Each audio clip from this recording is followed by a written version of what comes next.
اعوذ باللہ من الشیطان الرجیم بسم اللہ الرحمن الرحیم۔ یہ سورہ ہود ہے۔ اس صورت میں توحید کی بڑی دعوت ہے، انبیاء کی دعوت ہے توحید کی طرف، اور اس میں انبیاء کی بڑی عظیمت ہے، ان میں جو پختگی ہے، مضبوطی ہے، وہ بیان کی گئی ہے، اور جو لوگ جھٹلاتے تھے ان کا انجام بیان کیا گیا ہے، اور عذابوں کے اس میں تذکرے ہیں، اور اہل ایمان کے لیے بڑی نجات ہے، اور وہ ان میں انعامات کا ذکر بھی ہے اس پوری صورت میں۔ تو یہ جو صورت ہے اس میں زیادہ ہے ڈرانے کا، یعنی عذاب سے ڈراوا، ڈرانے کا پہلو اس میں بہت زیادہ ہے۔ اس لیے رسول اللہ صلی اللہ علیہ وسلم پر اس صورت کا بڑا اثر تھا۔ عبداللہ بن عباس بیان کرتے ہیں کہ ابو بکر صدیق رضی اللہ تعالیٰ عنہ نے پوچھا اللہ کے نبی سے، یا رسول اللہ قد شبت؟ قال شیبتنی ہود والواقعۃ والمرسلات وعما یتساءلون واذا الشمس کورت۔ یہ حدیث ترمذی شریف میں ہے۔ ابو بکر صدیق نے کہا کہ اللہ کے نبی آپ بوڑھے ہو گئے ہیں۔ فرمایا مجھے سورۃ ہود نے، سورہ واقعہ نے، سورہ مرسلات نے، سورہ نبا نے اور سورۃ تکویر نے مجھے بوڑھا کر دیا ہے، یعنی اس میں ڈراوا ہے، ڈرانے کا ہے، عذاب کا بڑا تذکرہ ہے، تو اس صورت نے اللہ کے رسول کو بڑا بوڑھا کر دیا تھا۔ تو یہ صورت ہے۔ الف لام را، اس کا معنی اللہ تعالیٰ ہی جانتا ہے، اللہ اعلم بمرادہ۔ کتاب، کتاب، احکمت آیاتہ، اس کی آیتیں بڑی محکم ہیں، محکم کی گئی ہیں اس کی آیات۔ ثم فصلت، پھر ان کو کھول کر بیان کر دیا گیا ہے۔ من لدن حکیم خبیر،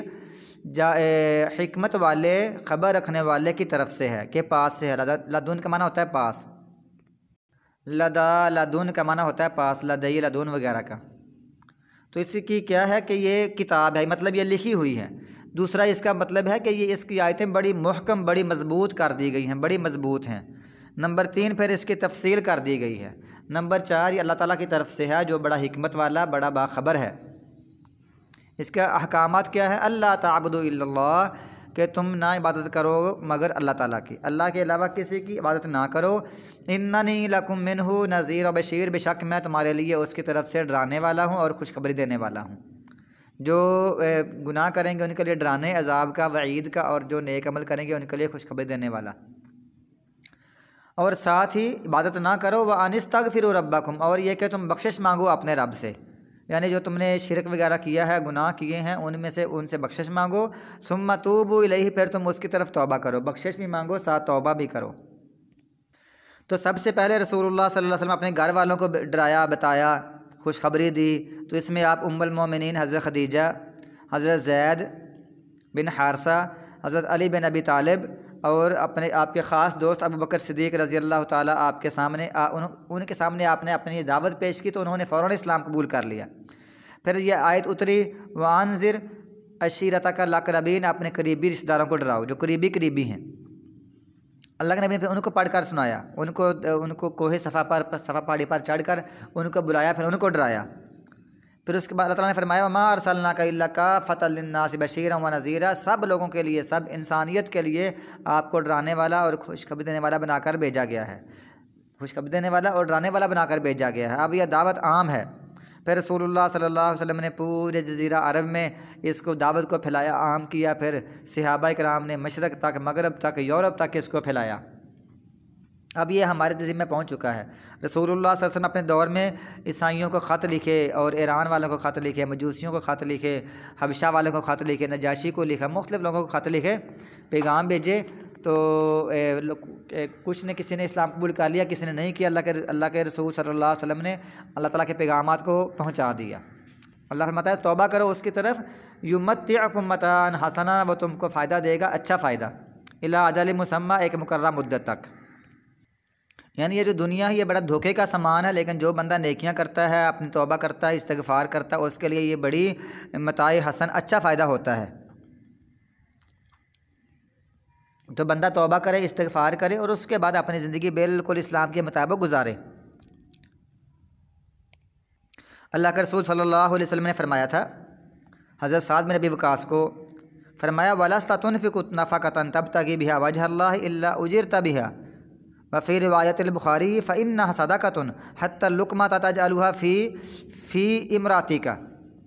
فرمایا کہ آپ نے کوئی بھی جو خرچہ کریں گے اس سے اللہ کی رضا، اللہ کا چہرہ طلب کریں گے، اللہ کے چہرے کی رضا چاہیں گے تو آپ کو اس پر اجر دیا جائے گا، اور یہ بھی ہے اور اس کا آپ وہ صدقہ ہوگا، حتیٰ کہ اگر کوئی لقمہ آپ اپنی بیوی کے منہ میں ڈالتے ہیں تو وہ اس کا بھی آپ کو اجر ملے گا اور اس کا بھی آپ کو ثواب ہوگا، اور وہ بھی صدقہ ہے۔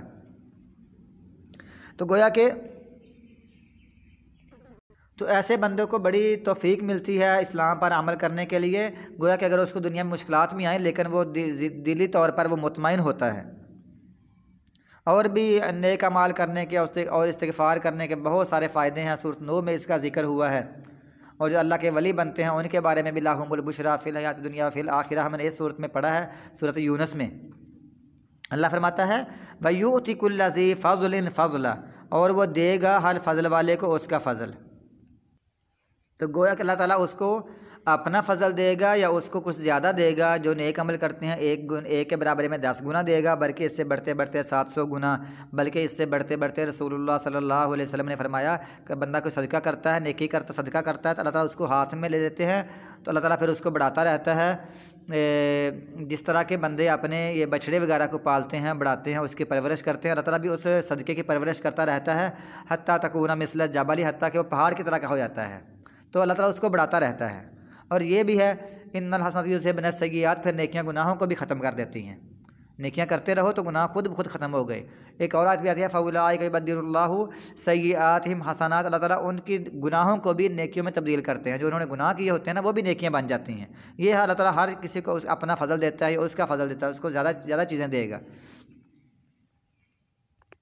وَإِن تَوَلَّوْا، اور اگر تم پھر گئے، فَإِنِّي، پس میں ڈرتا ہوں، فَإِنِّي أَخَافُ، پس بے شک میں ڈرتا ہوں، عَلَيْكُمْ، تم پر، عذاب یوم کبیر، بڑے دن کے عذاب سے، میں تم کو پھر بڑے دن کے عذاب، مجھے تمہارا ڈر ہے کہ کہیں تمہیں عذاب نہ آ جائے۔ إِلَى اللّٰهِ مَرْجِعُكُمْ، اللہ کی طرف ہی تمہارا لوٹنا ہے، وَهُوَ عَلَىٰ كُلِّ شَيْءٍ قدیر، اور وہ ہر چیز پر پوری طرح قادر ہے۔ الا، خبردار سن لو، انہم یسنون، بشک وہ موڑتے ہیں، صدورہم، اپنے سینوں کو، لیستخفوا منہ، تاکہ وہ اچھی طرح چھپ جائیں اس سے۔ الا، خبردار سن لو، حین یستغشون، جب وہ یستغشون لپیٹتے ہیں اپنے کپڑے، یعلم ما یسرون ما یعلنون، وہ جانتا ہے جو وہ چھپاتے ہیں اور جو وہ اعلانیہ کرتے ہیں۔ جب وہ اپنے کپڑے اچھی طرح لپیٹ لیتے ہیں، ثیاب کا معنی کپڑے، ہم میں نے اپنے کپڑے لپیٹ لیتے ہیں اچھی طرح، یعلم، اللہ تعالیٰ جانتا ہے، ما یسرون، جو وہ چھپاتے ہیں، وما یعلنون، اور جو وہ ظاہر کرتے ہیں، انہ علیم بذات الصدور، بشک وہ سینوں کی باتوں کو جانتا ہے، وہ تو سینوں کے راز خوب جاننے والا ہے۔ تو یہ اس کا کیا مطلب ہے کہ یسنون صدور، اپنے جسموں کو وہ اپنے سینوں کو لپیٹتے ہیں، سینوں کو موڑتے ہیں۔ اس کی ذرا تفسیر لمبی ہے، میں آپ کو بتاتا ہوں اس کے بارے میں۔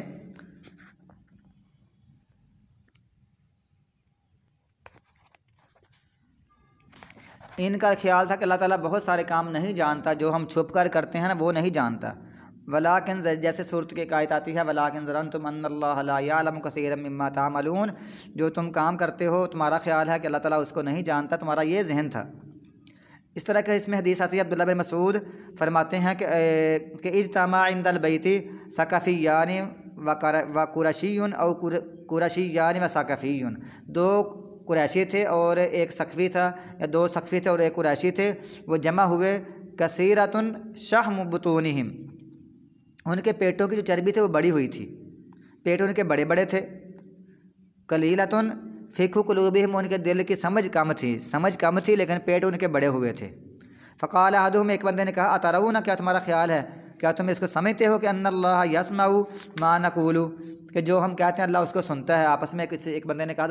دونوں سے، کیا تمہارا یہ خیال ہے کہ اللہ تعالیٰ سنتا ہے جو ہم کہتے ہیں؟ قال الآخر، دوسرے نے کہا، یسمع ان جہرنا ولا یسمع ان اخفینا، اگر ہم اونچا بولیں تو اللہ تعالیٰ جانتا ہے، اگر ہم پوشیدہ چھپ کر ایسا بولیں تو پھر وہ نہیں جانتا، اگر ہم کوئی چیز کو چھپائیں یا بولیں نہیں جانتا وہ۔ وقال الآخر، تیسرے نے کہا، ان کان یسمع ان جہرنا فانہ یسمع اذا اخفینا، اگر وہ اونچی بات سنتا ہے تو ظاہر ہے وہ چھپائی ہوئی بات بھی سن سکتا ہے، اگر وہ سنتا ہے جب ہم اونچا بولیں، اونچی کوئی بات کریں یا اونچا کوئی کام کریں، تو پس بے شک وہ یہ بھی سنتا ہے جو ہم پوشیدہ کر رکھتے ہیں۔ یہ تینوں نے الگ الگ باتیں کی۔ اللہ نے پھر یہ نازل فرما دی وما کنتم تستترون ان یشهد علیکم سمعکم ولا ابصارکم ولا جلودکم، آگے پوری آیت ہے، تو اس پر یہ آیت اتری، تو معلوم ہوا کہ وہ اللہ تعالیٰ کو مانتے تھے، اللہ کو وہ یہ لوگ مانتے تھے، البتہ جب بھی اللہ کی ناراضگی والا کام کرتے، اللہ کو یہ مانتے تھے، اللہ کی جب ناراضگی والا کوئی کام کرتے تو یہ پھر خوب چھپ کر کرتے تاکہ اللہ تعالیٰ سے چھپے رہیں، اسے پتہ نہ چلے، کبھی کپڑوں میں اور کبھی دیواروں کے پیچھے سے، کبھی اپنے بند کمروں میں، کبھی چھت کے نیچے سے وہ یہ کام کرتے، کبھی اتنا سینہ دوہرا کر لیتے کہ نیچے کوئی چیز نظر نہ آئے، جیسے کوئی مثلاً بعض دفعہ کہ بندہ کوئی چیز بیچتا ہے یا کوئی چیز دیتا ہے تو ایسے اوپر ٹیڑھا ہو جائے، اپنا پیٹ اوپر کر لے، اپنا سینہ اوپر کر لے کہ اگلے بندے کو پتہ نہ چلے، اللہ کو پتہ نہ چلے اللہ اوپر ہے، اللہ کو پتہ نہ چلے گا، تو وہ اپنی یہ کمر ٹیڑھی کر لیتے، ملاوٹ کرنے کے لیے، دھوکہ کرنے کے لیے یا کوئی اور برا کام کرنے کے لیے سینہ دوہرا کر لیتے کہ ہم اللہ تعالیٰ سے اب چھپ گئے، اللہ تعالیٰ ہمیں اوپر سے نہیں دیکھ سکتا۔ اللہ فرماتا ہے کہ یاد رکھو اگر تم اچھی طرح اپنے کپڑے لپیٹ لو تو وہ تو سب کچھ جانتا ہے، بلکہ اس سے جو سینے یہ ہے نا کپڑے کو لپیٹنے کے اندر یہ تو بات ہے نا، بلکہ وہ تو دل میں جو سینے کے اندر باتیں ہیں اللہ تعالیٰ اس کو بھی جانتا ہے۔ تو گویا کہ یہ تمہاری یہ خیالات اور تمہاری فضول حرکتیں اگر تم چھپ جاؤ گے کمرے کے اندر، دیوار کے اندر، کپڑے کے پیچھے سے، یا کپڑے لپیٹ لو گے اپنے اوپر، تو یا اس طرح ٹیڑھے ہو جاؤ گے کہ ہمارے جو پیٹ کے نیچے کوئی چیز ہے وہ اللہ کو نظر نہ آئے، تو یہ تمہاری فضول حرکتیں ہیں۔ اللہ تو پیٹ کی چھپی ہوئی چیز نہیں، بلکہ وہ تو پیٹ کے جو اندر سینے کے اندر جو دل ہے اس کے دھڑکنوں کو بھی جانتا ہے۔ اللہ فرماتا ہے اگر تم ایسا پھر گئے نا تو وہ نبی کہہ رہے ہیں، نبی صلی اللہ علیہ وسلم کہہ رہے ہیں اگر تم ایسے پھر گئے، ایسے کرتے رہے تو اللہ تعالیٰ مجھے ڈر ہے کہ تم پر بڑے دین کا عذاب آ جائے گا۔ یہ پھرنا یعنی ایک تو ویسے منہ موڑنا دین سے، ایک ویسے یہ پھر کر ٹیڑھے ہو کر یعنی گھٹنوں کے بل ہو کر رکوع کی طرح ہو کر وہ چیزیں کچھ نافرمانی ملاوٹ میں ایسے کرتے تھے تو اللہ تعالیٰ سے چھپتے۔ اللہ فرماتا ہے میں ان کو بھی جانتا ہوں، اور نبی صلی اللہ علیہ وسلم فرماتے ہیں مجھے ڈر ہے کہ ایسا کرنے سے تم پر عذاب آ جائے گا۔ ایک تو اس کا معنی یہ ہوا، اور جو تمہارے سینے میں کفر اور بغض اور نفرت اور عناد اور دشمنی چھپی ہوئی ہے اللہ اس کو بھی جانتا ہے۔ تو اس کی ایک تفسیر اور بھی ہے جو عبداللہ بن عباس سے مروی ہے،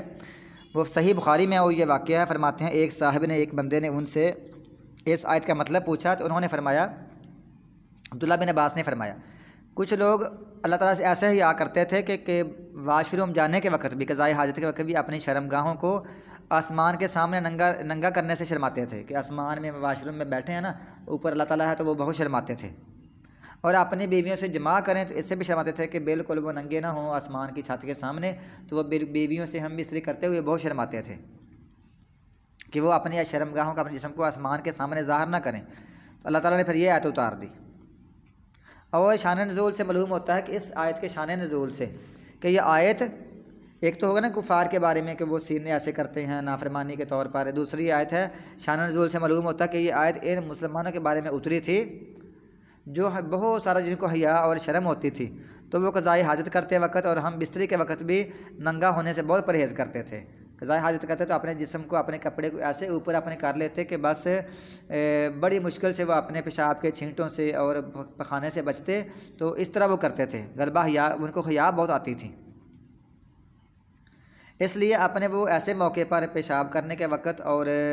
بیوی کے پاس جانے کے وقت اپنے جسموں کو ٹیڑھا کر لیتے، موڑ لیتے،